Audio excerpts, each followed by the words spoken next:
একক তো নামাজ পড়েন নাই, আল্লাহর কাছে ক্ষমা চান, আল্লাহ মাফ করে দিবে। পরবর্তীতে সাথে সাথে নামাজটা পড়ে ফেলেন। আপনি বলবেন যে হুজুর নামাজ তো 5-7 বছর পড়ি নাই, এখন আল্লাহ কি ক্ষমা করবে?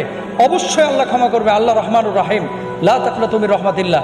আল্লাহ সুবহানাহু ওয়া তাআলা নিরাশ হতে হতাশ হতে না করেছেন। নামাজ পড়েন নাই, রোজা করেন নাই, হজ করেন নাই, জাকাত দেন নাই, এখন আপনার বয়স 40 বছর। এখন তো আপনাকে আল্লাহ তাআলা বুঝ দিয়েছে, এখনই নামাজটা শুরু করেন। শুনেন, আল্লাহর ক্ষমা অনেক বিস্তর, আল্লাহর রহম অনেক বিস্তর। আপনারা যতটা কঠিন ভাবেন আসলে এতটা কঠিন না। যদি আল্লাহ সুবহানাহু ওয়া তাআলা তার ক্রোধটাকে বাড়িয়ে দিতেন তার রহমের উপরে, তাহলে একজন অমুসলিমকেও আল্লাহ তাআলা খাওয়াতেন না। সুতরাং আমরা আশাবাদী। আপনি নামাজ আগে পড়েন না, এখন শুরু করেন। আগে রোজা করেন না, এখন শুরু করেন। 5 ওয়াক্ত নামাজ পড়লে লাভটা কি জানেন? স্পিরিচুয়ালি আপনি শান্তি পাবেন। 5 ওয়াক্ত নামাজ যার ঠিক আছে, রিজিক তার ঠিক আছে। 5 ওয়াক্ত নামাজ যার ঠিক আছে, দুনিয়াতে শান্তি তার আছে।